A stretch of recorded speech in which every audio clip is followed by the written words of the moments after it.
one thing that we we don't really know, from historical data in Texas is whether this was ever an important nursery area. There's not a lot of records of tarpon there. There's some old, really good fishery surveys done here. One of the best ones is 1929 is the date of that publication. John Pearson, he worked for the federal fisheries people.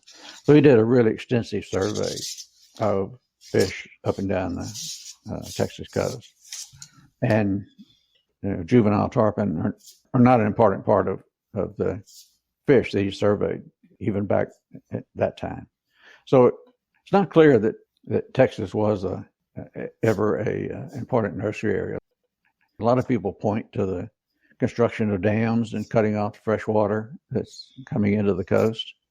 But the juveniles are really tolerant of bad water conditions.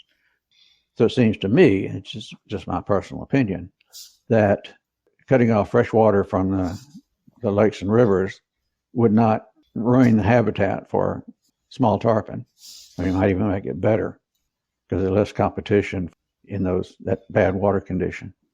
But in Mexico, we know that's an important nursery area, and if they've changed the nursery conditions there, that certainly could be a source of the decline.